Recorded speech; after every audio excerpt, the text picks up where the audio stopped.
Welcome to 2024, and thank you for joining us in the next in our digital dialogue series. I'm really delighted to be joined by Suraj from Jadu to talk to us about his own journey in the tech sector, what Jadu do, and some of the new developments he sees coming forward, not just this year, but in the future for tech. Suraj, welcome. Good morning. Thanks, Matt. It's good to be here. Just we're watching, those who are listening, a little bit more about yourself and Jadu, your role, what you do, and what the company does. So I'm Suraj. I'm the chief executive and founder of Jadu. And what does Jadu do? Well, we make digital experience platforms, digital self-service, payments, forms, case management, CRM, everything that you see sort of that's beautiful in a browser and responsively behaves like an app on a phone, integrates with back office systems and helps. Well, I suppose if you were to ask us what we did, self-service, I would say, digital self-service. And if you ask us what our unique selling points are, I'd say that probably by far the biggest one is accessibility. We're absolutely fanatical about web accessibility, and it's been an interesting journey over the last, well, it's 23 years since Jadu started. Wow. And indeed, it's been an amazing journey, and I think the next 3 to 5 years are going to be incredibly exciting as we grow further. So I'd love to tell you more about that. You said there's 23 years that you 23 started the years, company. yeah. Tell us about when you started. What happened? Was it just an idea? Was it a conversation? How did it all come about? Wow. Well, my parents were always in business, so they had shops in Soho, Shaftesbury Avenue, sort of in London, and I always swore that I would never start a business. It was always feast and famine, and there was no sort of stable reliability. But I guess I got to the age of about 19, 20, and I quickly realized that working for other people was almost impossible for me. Having said that, I did manage to sort of, I suppose, blag my way into different career paths, and I ended up working with some really amazing people in a big electronics firm, like a global firm. And I was in their e-commerce team, and that's when the web was really young. And so, I started life off as a web designer, as a web developer in the early days of the internet, and sort of when Internet Explorer 4 and Netscape Navigator 4 were the core browsers that the world used. We were still dialing up to the internet then with modems. So what a journey the last 23 years has been. But yeah, so it was one of those, I suppose, epiphany moments in the middle of the night, waking up and realizing that we could make the web a better place, and that's where we started. And what an exciting prospect for you starting a company, but for those who want to join it, I think that making the web a better place, making sure that you're putting the clients at the center of what you do, making it easy, because it can be a bit scary to navigate some of this as well for big companies and small. Yeah, well, the digital world has become infinitely more complex, and even more so in the last couple of years, with the development of AI and large language models. And so low-code platforms over the past 5 years have really come into their own, and enabling and empowering businesses to be able to take control of that without having to spend, Amazon spend billions on R&D every year, and most large organizations, or certainly public sector organizations, just can't afford to do that.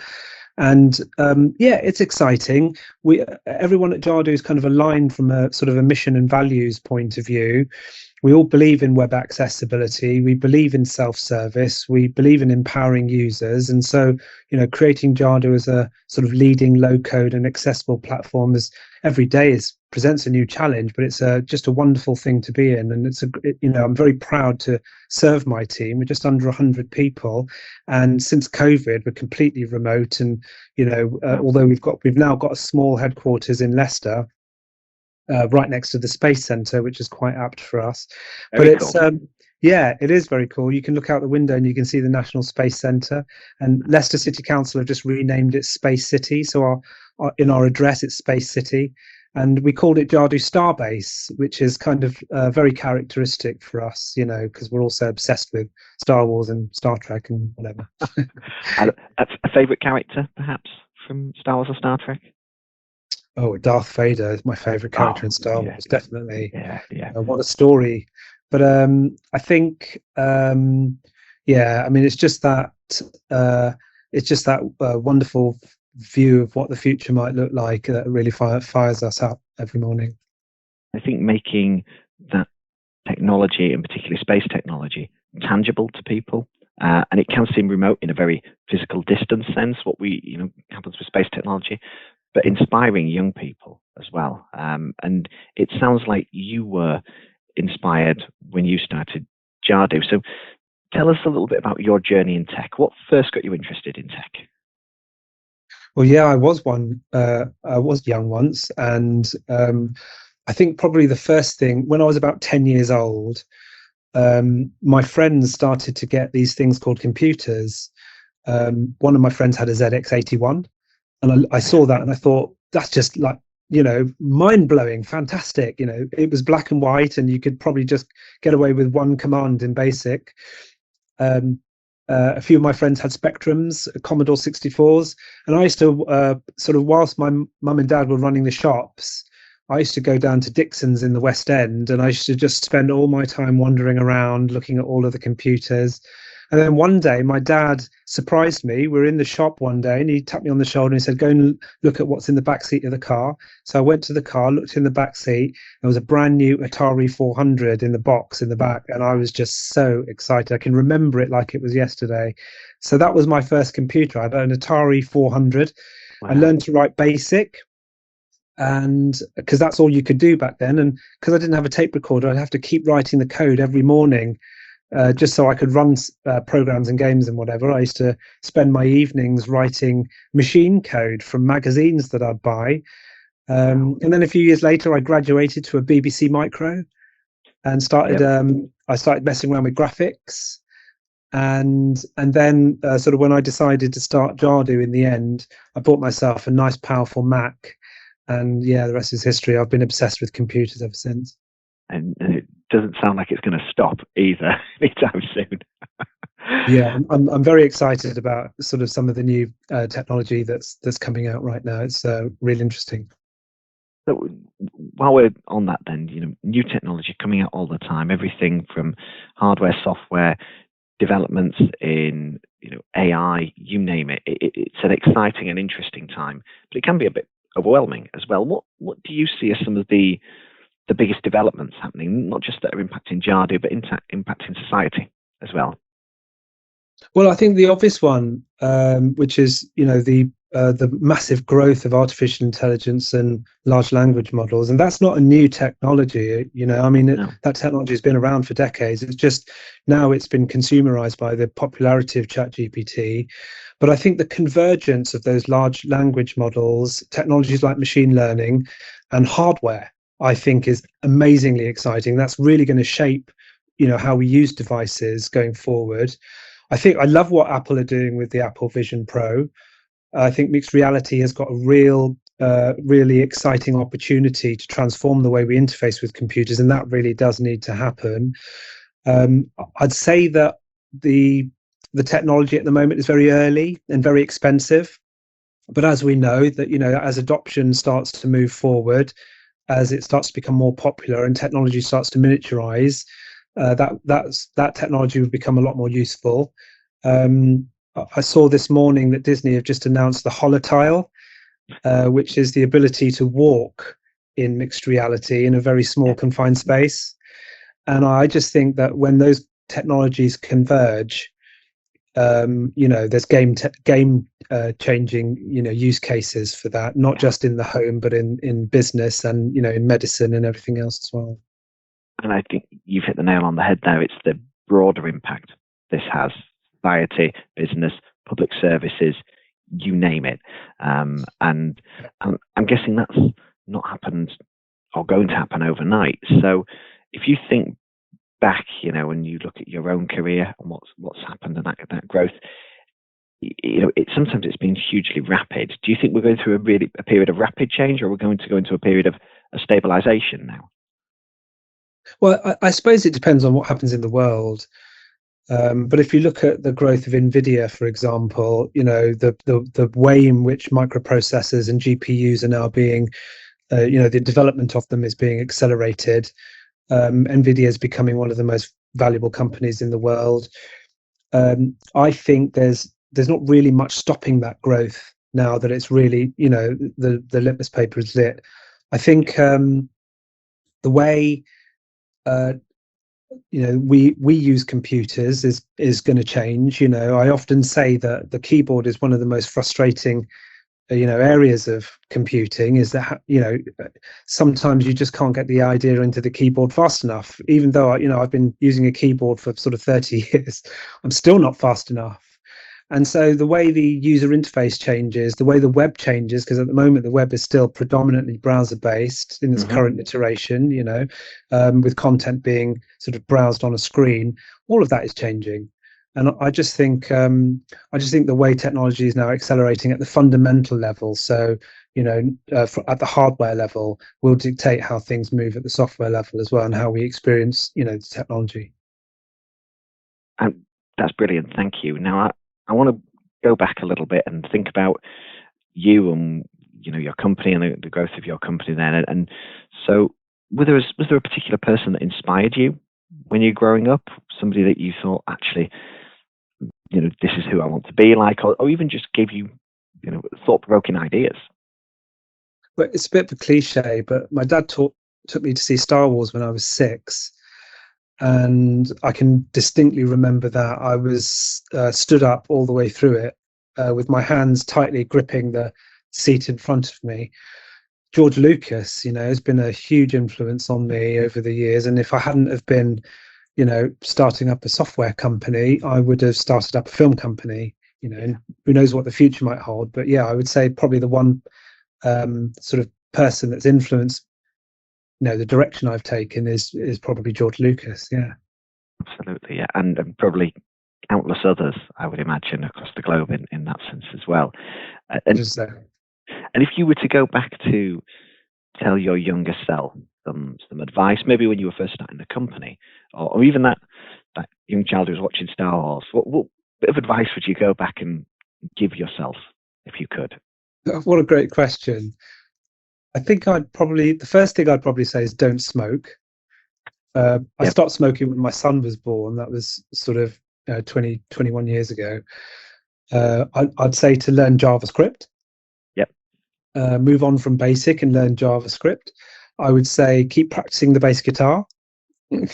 I'd say that worrying was a waste of energy. Yep. And probably finally, I'd say that, when you finally meet her, marry her sooner. Oh, I love those. Those are brilliant as well. And I say that as somebody that can't play an instrument. I can't do that. And it's one of my great regrets not being able to do that. But your point there about worrying as well, I think, I get the chance to speak to lots of business leaders, those who are running companies, and there's that element of needing to park the worries. It's not that you aren't concerned about them, it's that you can't let them take over. And I guess if it's your business and you're a founder, you have to be really good at that. I'm not sure it's just limited to people who, run companies, although especially people who run companies, CEOs. Leadership is a very lonely thing. And even though, I've got a great team around me, and I can share almost anything with my team, sort of, 90 people who I go to war with, really. Yeah. But I suppose, yes, I mean, anxiety can be crippling. And it's only really in the last few years that, I suppose through maturity, you give yourself a reality check that worrying is a waste of time. Anxiety is just an emotion, and you can conquer it. And there are different coping methods for doing that. And I say that to my team as well, because we all sit at home these days, and we work for 8 or 9 hours a day, very intense, meeting after meeting, and you've got to give yourself time and rest, because even thinking about work is working, right? That's the way I categorize it. So you may not be at a computer actually typing something, and so those evening hours, especially on the weekends, they're precious. Focus on family, focus on other things that are really important, and put your all into work and make it meaningful and passionate. Be passionate about what you do. But you've got to sort of have perspective. And so managing anxiety, I think, is probably one of the key skills that you can start honing, when you start working and when you continue to sort of grow through your career. I think we've seen such a huge shift in terms of the focus on mental health as well, from so many individuals, companies, NHS, government, and others. That shift, I think, and being able to talk about it now has helped people exponentially. I know that myself as well. Yes, it's so important, isn't it? And it's one of those things that, it's really great that there's such a focus on it now. And all the really great companies, really do help their team members come up with that balance. At Jadu, we've had a massive focus on it over the last decade. We've got mental health first aiders. We've got a partner that we work with on a regular basis and provide free care for all of our team members whenever they need it. And we encourage people to openly talk about it. And I openly talk about, sort of the anxiety struggles that I have. And, it's one of those things that, if you break your arm, you tell people, right? So if you're having a bad week, or you're feeling particularly anxious, to talk about it really does sometimes halve that burden. Help shift that, definitely. And so is there something then about your job, something you're currently learning in the role, or something you're currently learning and working on personally outside of work that maybe takes away from some of those worries? Yeah, well, I mean, this is an amazingly, and I always say this and people get bored of it, but this is an amazingly exciting time at Jadu, because there's two things that are really sort of I'm working on right now that we're really starting to, I suppose, put rocket fuel in. The first one is we've just started creating a new business transformation team. And that's to help our customers, who tend to be large government organizations, UK, Australia, and in the US as well. We're growing very quickly in the US. We want to help those customers come up with strategy, prioritization, also how to best enable your business with technology. And so very much stepping outside of the, I suppose, confines of a software provider and moving into that management consulting kind of space where we can really help our customers. So that's the first thing I'm doing. That new team starts in March, so literally a couple of months. I'm just doing the early preparation work to onboard them all. An amazingly talented set of people that we found and built relationships with over the years. Really passionate about public service and digital self-service. So really excited about that. And then the second thing I'm working on right now is the strategy for our accelerated US growth, which is has just been amazing. We've got some incredible partners in North America. We've actually been in most of the US for the past, I want to say 15 years, but in a very small organic way. And a few things have happened recently to really accelerate that. So accessibility is becoming really important in North America. And so we set this mission a couple of years ago to become the world's most accessible digital platform. And I mean, I guess I would say it because I'm the CEO, but I think we're 80% there already. And the remaining 20% is a bit of hard work, but also industry validation. And so that has got our entire team aligned. We're amazingly excited about making those changes to achieve that mission over the next few years. Well, I would normally ask people at this stage what's the most exciting part about their job, but I think you've just answered some of that with the work that you're doing at the moment and the people that you're working with as well. Yeah. Well, we've had some really great friends and partners who are in the I suppose the realm of accessible technologies. There's a chap from one of our partners, AbilityNet, actually. We've been working with them closely for the past 15 years. A chap called Adi Latif, who's one of their consultants, came to speak at our internal team event last year. And in just 15 minutes, Adi showed us how he experienced the internet using his mobile device. He couldn't even, for the first 5 minutes he was doing a demo, he couldn't even book a flight. So the things that we take for granted are even in this day and age are completely denied to people with, it's across a broad range of disabilities actually. And so once we'd spent that 15 minutes with Adi, it became very obvious what we needed to do. In our very small way, we think we can make a dent in the universe, and that's when we set our mission to become the world's most accessible digital platform. big mission, big goals, but it has everyone working in the same direction right across my team. And our customers too, hugely passionate about it. Obviously, mainly because we work in the public sector. But I mean, the impact of what we do, because Jadu is a market leader, luckily, thankfully, and we're very grateful for that, and we work hard to maintain it. Because we are a market leader, we're able to, to make that dent in the universe. I love that phrase as well. How are you going to make a dent in the universe? I think that's brilliant. I am going to steal that if I can. I stole it from Steve Jobs, so okay, perfect. And now I'm going to move on to ask you a little bit about some of the future and some of the challenges that you see for the tech sector as well. But in doing that, thinking about your job as well, if you could do any other job, so perhaps you'd never started Jadu or even now, is there another job that you would love to do?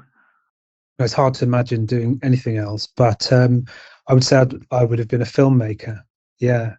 I sense you would be saying that, definitely, and I could sense a sci-fi franchise on the horizon or something like that. Yeah. Thinking about the future then, so we've talked about the rapid change in transformation and the huge innovation that's happened in the sector. What do you see as some of the most exciting changes coming in the next 10 to 20 years? Well, I think, as I said earlier, the convergence of these technologies that are now sort of lighting the world up, right? So large language models, when you combine that technology with sort of hardware and wearable technology, but also the way mobile devices are developing so quickly, I think once that all converges, I think there's an immensely powerful, things that will really help humanity. And a lot of people are talking about the threats behind AI, and like everything has a plus side and a negative side. People say the same about the web when it first started. So I do think that as a race of people, of beings, we do always find the good ways to leverage things. There are always the bad sides as well. There's the good and bad of the internet. There's the good and bad of everything that we've ever created. So I think having a positive view of technology, I think it's the way that everything converges and becomes incredibly useful. Like I say, the whole realm of mixed reality, even though it seems like, those Apple goggles are pretty big, aren't they? Let's face it. You probably couldn't wear them for more than a couple of hours. But once that technology miniaturizes, and once it becomes more immersive, then it could change cinema, it could change the way we experience music, it could the whole realm of entertainment could change, and I'm immensely excited about that. And you were saying there about some of the challenges, that there are these huge opportunities, but there are naturally challenges, consequences to doing what we do that we have to tackle as well. Do you think that we're geared up to tackle those consequences right now, or will that only come through trying, through some of the innovation as well? Well, one of the biggest barriers, I think, in the technology sector is accessibility. And obviously, I've talked about it extensively, and Jadu's made it its mission. And I think at the moment, startups are creating these amazing new products, but unfortunately, they don't see the business value of accessibility. And so that isn't baked in from the beginning. And I think, having been down this journey myself for the past 23 years, definitely trying to bolt it on later is expensive and prohibitive. I'm very lucky that the first person I hired was obsessed with accessibility, and it's been an easy ride for us. And so we are well placed to do it. But if you make things accessible for humans, you make things accessible for machines. And it's the whole principle of the semantic web. Tim Berners-Lee was saying it very, very early on, that if you open data, if you open communication and you make things accessible, then technology, it's a compounding effect, it's a force multiplier. And I think that as long as people start seeing, or sort of startups and business leaders start seeing the value of accessibility and the impact it has on your product, I think life will become much easier in the technology realm, because we'll have already built standards, right from the get-go. And so any advice I'd give a startup, for example, right now, is that focus on standards, focus on accessibility, and make sure they're prioritized, not just as a feature, but as a fundamental sort of foundational building block. And, companies like Apple or Microsoft, they already get it. They have entire accessibility teams, and I don't know if you've seen in the latest version of the iPhone, the accessibility features are phenomenal. And so I think I think if there was the one thing that was going to hold us back, it's that it's the dwelling in that ignorant space that accessibility isn't absolutely key and important. And that's a brilliant message for people to take from this as well, and for people to think about, particularly not just small businesses but big businesses too as well. Suraj, brilliant. Thank you so much for your time and for giving us a little bit more of an insight into Jadu, what you do on a day-to-day basis, but what you're working on. It's hugely exciting, and I look forward to coming and visiting you soon and seeing the space park as well when I'm there. Brilliant. Yeah, you're more than welcome. Thanks, Matt. We've got a life-size Darth Vader and a life-size TARDIS as well. If you ever want to dial the clock back, then yeah, we've got a TARDIS you can jump in. I'm sold. I'll see you there. Thank you very Thanks, much. Thank you to those listening, watching. Join us next time for the next in our digital dialogue series.